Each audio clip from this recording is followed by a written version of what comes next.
Fast coffin टूट चुका है और विस्मृत जाग चुका है और पूरा अस्तित्व मिटाने की कगार पर खड़ा है। और कहानियां जब गायब हो रही हैं, यादें खो रही हैं और हर रहस्य अपने अंतिम पड़ाव पर पहुंच चुका है। लेकिन क्या आर्यन विस्मृत को रोक पाएगा? क्या चारों हिस्से फिर से एक हो सकेंगे? और आखिर पहली कहानी का रहस्य का अंत किस सच के साथ होगा? जानिए इस महागाथा के अंतिम और सबसे भावनात्मक भाग में। बंद ताबूत का सच, पहली कहानी का रहस्य और अलिखित की आंखों में उभर आई वह उदासी पूरे अस्तित्व में फैली हुई महसूस हो रही थी। आर्यन अब भी स्तब्ध खड़ा था। उसके होठों से निकला शब्द एक भाई मानो किसी बहुत पुराने रहस्य की चाबी बन गया था। और कुछ क्षणों तक कोई कुछ नहीं बोला और फिर अलिखित ने धीमे स्वर में कहा कि आखिरकार तुम्हें याद आ ही गया। और आर्यन के भीतर अनगिनत स्मृतियां जागने लगी, टूटे हुए दृश्य, भूले हुए चेहरे और एक ऐसा समय जब ना पुस्तक लोक था, ना पहली कहानी और ना ही कोई लेखक था। सिर्फ दो चेतनाएं थीं, एक प्रकाश और एक अंधकार। और अचानक उसके सामने एक विशाल दृश्य उभर आया और अनंत शून्य के बीच दो प्रकाश पुंज तैर रहे थे, एक सुनहरा एक काला। और अलिखित ने उस दृश्य की ओर इशारा किया कि हम दोनों एक ही स्रोत से जन्मे थे और मैं असीम संभावना का अंधकार था और तुम असीम संभावना का प्रकाश। और आर्यन की सांसें तेज हो गई तुम पर। और तभी उसे याद आया कि बहुत पहले जब अस्तित्व का जन्म भी नहीं हुआ था, उन्होंने मिलकर पहला स्वप्न देखा था और उसी स्वप्न से पहली संभावना जन्मी थी। लेकिन फिर कुछ बदल गया था। अलिखित की आवाज भारी हो गई। तुमने कहानियां चुनी और मैंने सत्य को चुना। तुमने कल्पना को जन्म दिया और मैंने उसे रोकने की कोशिश की। और इतना सोचते ही अचानक पूरा पुस्तकालय कांप उठा और मूल कथा के पन्ने तेजी से पलटने लगे। उनके बीच से सुनहरी रोशनी निकल रही थी। और तभी पहले रक्षक ने घबराकर कहा, नहीं, स्मृतियों का द्वार खुल रहा है। आर्यन ने उसकी ओर देखा कि कैसा स्मृतियों को द्वार, लेकिन उत्तर देने से पहले ही उसके सामने एक विशाल दरवाजा प्रकट हुआ। वह किसी पुस्तक का नहीं था, वह किसी संसार का भी नहीं था। वह उन स्मृतियों का द्वार था जो अस्तित्व से भी पुरानी थी। द्वार पर दो प्रतीक बने थे, एक सुनहरी कलम और एक काला कॉफिन। अलिखित की आंखें उस कॉफिन पर टिक गईं और पहली बार उसके चेहरे पर भय दिखाई दिया और उसने कहा कि उसे मत खोलना। आर्यन चौंक गया। क्यों? और अलिखित कुछ पल मौन रहा, फिर बोला, क्योंकि फर्स्ट कॉफिन में कोई शक्ति कैद नहीं है। फर्स्ट कॉफिन में हमारी सबसे बड़ी भूल कैद है। और पूरा पुस्तकालय सन्नाटे में डूब गया। पहले रक्षक का चेहरा सफेद पड़ गया, अंत का लेखक भी मौन हो गया और आर्यन का दिल तेजी से धड़कने लगा। और क्योंकि इतने समय से जिस कॉफिन के रहस्य का पीछा वह कर रहा था, उसमें ना कोई राक्षस था, ना कोई हथियार, ना कोई शराब, बल्कि एक ऐसी गलती थी जिसने कहानियों, शून्यों और पूरे अस्तित्व को जन्म दिया था। और तभी कॉफिन के प्रतीक पर पहली दरार उभर आई और द्वार धीरे धीरे खुलने लगा और उसके भीतर से एक परिचित आवाज सुनाई दी, आखिरकार तुम वापस आ ही गए। और आर्यन की आंखें फैल गईं, क्योंकि यह आवाज उसकी अपनी थी। उसकी आवाज ही सामने से आ रही थी। और आखिरकार तुम वापस आ ही गए। इतना आवाज, ये आवाज सुनते ही आवाज बिल्कुल आर्यन जैसी थी, ना सिर्फ सुनने में बल्कि उसके हर हाव भाव में भी। और आर्यन ये आवाज सुनकर स्तब्ध रह गया। और फर्स्ट कॉफिन के पीछे से अब आती वह आवाज उसके दिल की धड़कनें तेज कर रही थी और धीरे धीरे द्वार खुलता गया। अंदर घना अंधेरा नहीं था, बल्कि एक अजीब सी सफेद रोशनी थी, इतनी तेज कि कोई उसका अंत नहीं देख सकता था। फिर उस रोशनी के बीच एक आकृति दिखाई दी। आर्यन ने उसे देखते ही सांस रोक ली, क्योंकि वह आकृति उसी की थी, वही चेहरा, वही आंखें, वही आवाज। लेकिन उसके चेहरे पर हजारों वर्षों की थकान दिखाई दे रही थी। और पहले रक्षक ने कांपते हुए कहा कि यह संभव नहीं है। ये तो अलिखित ने उसकी बात पूरी की। प्रथम आर्यन बोला और पूरे पुस्तकालय में सन्नाटे में डूब गया। आर्यन ने अविश्वास से पूछा, प्रथम आर्यन? वह रहस्यमय व्यक्ति मुस्कुराया, हाँ, वह आर्यन जो तुम्हारे जन्म से बहुत पहले था और शायद तुम्हारे बाद भी रहेगा। और तभी मूल कथा की पुस्तक अपने आप खुल गई। उसके पन्नों पर शब्द उभरने लगे, पहला स्वप्नदृष्टा, पहला रक्षक, पहला दोषी। और आर्यन का दिल बैठ गया। उसने पूछा, कौन सा दोषी? और प्रथम आर्यन की मुस्कान गायब हो गई। उसने धीरे से सिर झुका लिया और फिर बोला, हाँ, अस्तित्व की सबसे बड़ी भूल मैंने ही की थी। और अचानक पूरे पुस्तकालय में सुनहरी और काली ऊर्जा फैलने लगी। आर्यन के सामने एक नया दृश्य उभरा। पहले समय जब ना संसार थे, ना कहानियां, ना ही शून्य, सिर्फ प्रथम आर्यन और अलिखित थे।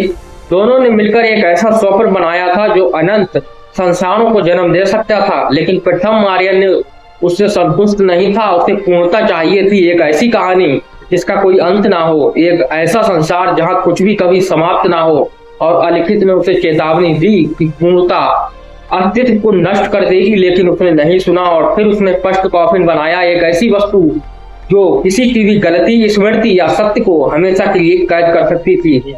लेकिन जब उसने अपनी सबसे बड़ी भूल उसमें बंद करनी चाही तो सब कुछ बदल गया। कॉफिन टूट गया, उसमें कैद ऊर्जा बिखर गई और उसी से जन्म हुआ शून्य का, अधूरी कहानियों का और उन सभी रहस्यों का जो आज तक संसार को परेशान कर रहे थे। और प्रथम आर्यन की आंखों में पछतावा था ये देखकर कि मैंने सब कुछ ठीक करने की कोशिश की, लेकिन जितना सुधारता गया उतनी ही नई कहानियां और नई गलतियां जन्म लेती गईं। आर्यन अब समझने लगा था कि फर्स्ट कॉफिन कोई साधारण रहस्य नहीं था, भाई पूरे अस्तित्व की जड़ था। लेकिन तभी अचानक फर्स्ट कॉफिन के भीतर से एक भयानक कंपन उठा और कॉफिन पर नई दरारें उभर आई। प्रथम आर्यन का चेहरा बदल गया और अलिखित पीछे हट गया और पहली बार दोनों को चेहरों पर एक जैसा भय दिखाई दिया, क्योंकि कॉफिन के भीतर जो कैद था वह अभी तक बाहर नहीं आया था। और फर्स्ट कॉफिन एक बार फिर कांप उठा, उसकी सतह पर बनी दरारें तेजी से फैलने लगी और पूरा पुस्तकालय हिलने लगा। अलमारियां टूट रही थी, पन्ने हवा में उड़ रहे थे और मूल कथा के शब्द धीरे धीरे मिटते जा रहे थे। और आर्यन ने घबराकर पूछा कि आखिर इसके अंदर क्या कैद है। और प्रथम आर्यन ने उत्तर देने से पहले गहरी सांस ली। उसकी आंखों में डर साफ दिखाई दे रहा था। उसने कहा कि मेरी गलती नहीं, उस गलती का परिणाम। और ये सुनकर कमरे में सन्नाटा छा गया, क्योंकि अलिखित ने धीरे से आंखें बंद कर ली, मानो वह उस सत्य को दोबारा सुनना नहीं चाहता था। और तभी कॉफिन के भीतर से फुसफुसाहटें आने लगी, पहले धीमी, फिर तेज और फिर इतनी स्पष्ट कि हर कोई सुन सके। मुझे बाहर आने दो, मैं अधूरा हूँ और मुझे पूरा होना है। और ये इतनी आवाजें सुनकर आर्यन के शरीर में शिहरन दौड़ गई। वह आवाज किसी राक्षस की नहीं थी, बल्कि किसी बच्चे जैसी लग रही थी, लेकिन उस मासूमियत के पीछे कुछ भयानक छिपा था, कुछ बहुत भयानक। और प्रथम आर्यन ने कांपते स्वर में कहा, जब फर्स्ट कॉफिन टूटा था तो उससे एक चेतना जन्मी थी। तब ना प्रकाश, ना अंधकार, ना कहानी, ना शून्य, बल्कि उन सब का अधूरा मिश्रण। आर्यन ध्यान से सुन रहा था।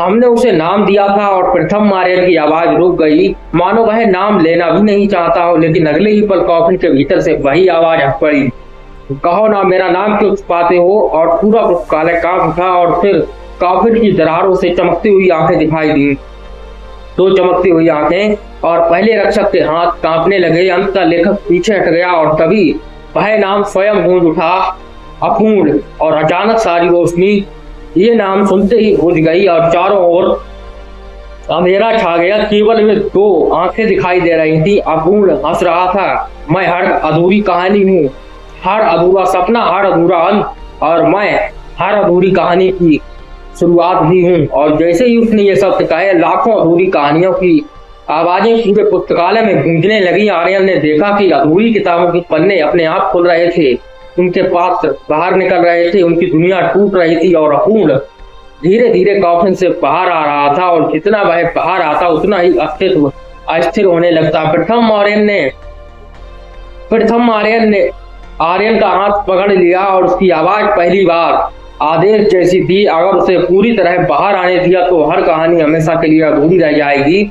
और इतना सुनते ही आर्यन का दिल तेजी से धड़कने लगा। लेकिन तभी अपूर्ण ने सीधे उसकी ओर देखा और मुस्कुरा कर कहा, भाई। ये नाम सुनते ही भाई पूरा पुस्तकालय सन्नाटे में डूब गया। आर्यन की सांस अटक गई, क्योंकि ये वही शब्द था जो उसने अलिखित को कहा था और अब अपूर्ण उसे वही कह रहा था, भाई। अपूर्ण की आवाज पूरे पुस्तकालय में गूंज उठी। आर्यन के पैरों तले ये आवाज सुनते ही पैरों तले उसके जमीन खिसक गई। उसने अविश्वास से अपूर्ण की ओर देखा और तो उसने कहा, आर्यन ने, कि तुमने मुझे कहा।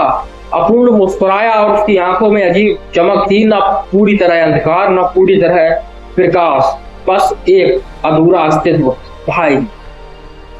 उसने कहा क्योंकि हम दोनों एक ही कहानी के टुकड़े हैं। और ये सुनते ही प्रथम आर्यन का चेहरा बदल गया। लिखित भी अचानक गंभीर हो गया, मानो अपूर्ण ने कोई ऐसा रहस्य छेड़ दिया हो जिसे सदियों से छिपाया गया था। और आर्यन ने कठोर स्वर में पूछा, सच क्या है? कुछ क्षणों तक कोई कुछ नहीं बोला। फिर अपूर्ण ने अपना हाथ आगे बढ़ाया, उसकी हथेली में धुंधली रोशनी घूमने लगी और अगले ही पल आर्यन के सामने एक नया दृश्य उभर आया। वह दृश्य फर्स्ट कॉफिन के निर्माण का था और प्रथम आर्यन और अलिखित एक विशाल कक्ष में खड़े थे। उनके सामने कॉफिन रखा था, लेकिन इस बार कॉफिन के भीतर कोई शक्ति नहीं थी। उसमें एक चमकता हुआ गोला था, एक जीवित चेतना, एक ऐसा अस्तित्व जो अभी जन्म भी नहीं लिया था। और अपूर्ण की आवाज गूंजी, वह मैं था। आर्यन स्तब्ध रह गया, और मैं अकेला नहीं था, उसने कहा। दृश्य बदल गया। उसी चेतना के भीतर तीन अलग अलग रोशनियां दिखाई दे रही थी, एक सुनहरी, एक काली और एक धुंधली चांदी जैसी। अपूर्ण ने कहा, जब कॉफिन टूटा तब हम तीनों अलग हो गए और पहली रोशनी बनी प्रथम आर्यन, दूसरी बनी अलिखित और तीसरी धीरे धीरे आर्यन की ओर इशारा करने लगी। और आर्यन का दिल तेजी से धड़कने लगा कि नहीं। अपूर्ण मुस्कुराया कि हाँ, तुम हम दोनों के बाद पैदा नहीं हुए थे, तुम शुरू से हमारे साथ थे। और इतना सुनते ही पूरा पुस्तकालय कांप उठा। अब सब समझ में आने लगा था, लिखित उसका भाई क्यों था और अपूर्ण उसे भाई क्यों कह रहा था, और क्यों उसकी स्मृतियां किसी साधारण इंसान जैसी नहीं थी, क्योंकि वे तीनों एक ही मूल चेतना के हिस्सा थे। और लेकिन तभी अपूर्ण का चेहरा अचानक गंभीर हो गया। उसने धीरे से कहा, लेकिन कहानी यही खत्म नहीं होती। आर्यन ने पूछा, और क्या छिपा है? अपूर्ण ने सीधे उसकी आंखों में देखा, फिर बोला, हम तीन नहीं थे। और पूरा पुस्तकालय शांत हो गया इतना सुनते ही। और प्रथम आर्यन की आंखें फैल गईं, अलिखित का चेहरा पीला पड़ गया और अपूर्ण ने कांपती हुई आवाज में कहा, हम चार थे। और अचानक फर्स्ट कॉफिन के सबसे गहरे हिस्से से एक भयानक गर्जना सुनाई दी। पूरे अस्तित्व में दरारें पड़ने लगी और मूल कथा के अंतिम पन्ने पर अपने आप एक नया नाम उभरने लगा। एक ऐसा नाम जिसे देखकर प्रथम आर्यन तक डर गया। और फर्स्ट कॉफिन के भीतर से आती गर्जना लगातार तेज होती जा रही थी। पूरा पुस्तकालय कांप रहा था। मूल कथा के अंतिम पन्ने पर उभरता हुआ वह नाम अब धीरे धीरे स्पष्ट होने लगा। आर्यन, अलिखित, अपूर्ण और प्रथम आर्यन चारों की नजरें उस पन्ने पर टिक गईं। और फिर सियाही की तरह काले अक्षरों में एक शब्द उभर आया, विस्मृत। जैसे ही ये नाम पूरा हुआ, पूरे अस्तित्व में एक भयानक कंपन दौड़ गया और अचानक सभी अलमारियों की किताबें अपने आप बंद हो गई, सारी रोशनी बुझ गई और एक ऐसी खामोशी फैल गई जिसे सुनकर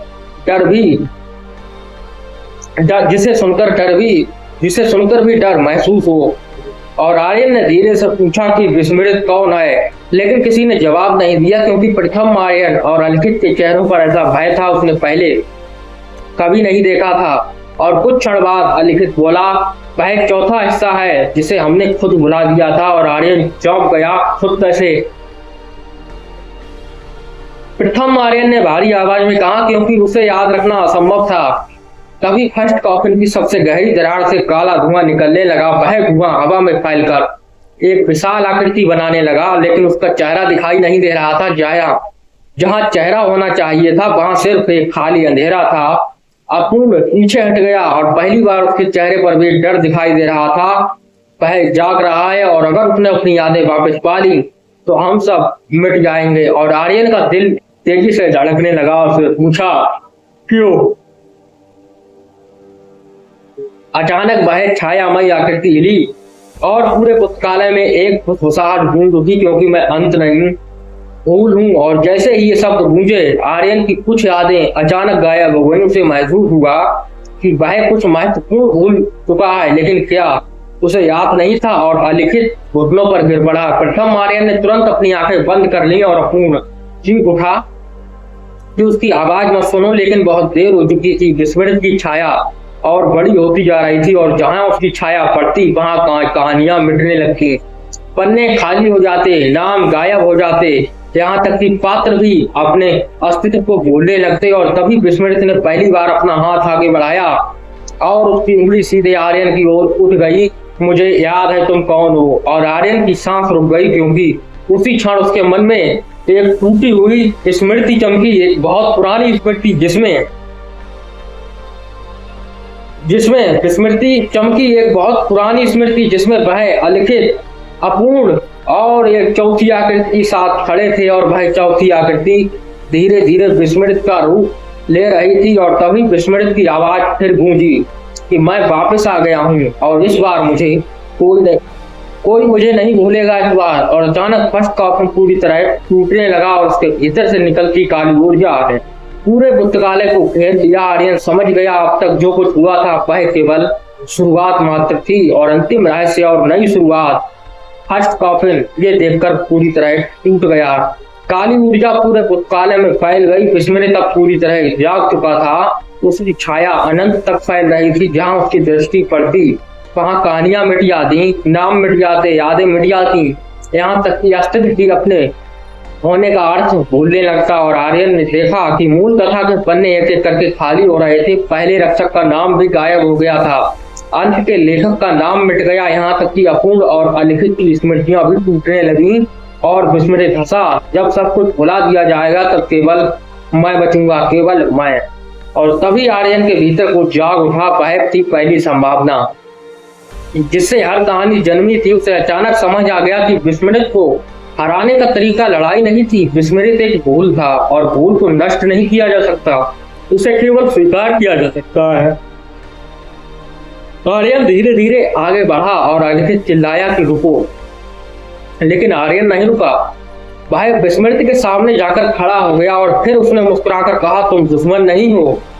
विस्मृत पहली बार चुप हो गया, और आर्यन ने आगे कहा, तुम वह हिस्सा हो जिसे हमने स्वीकार नहीं किया था और जिसे हमने भुला दिया, और इसलिए तुम विस्मृत बन गए। और पूरा अस्तित्व ये सुनकर जैसे शांत हो गया।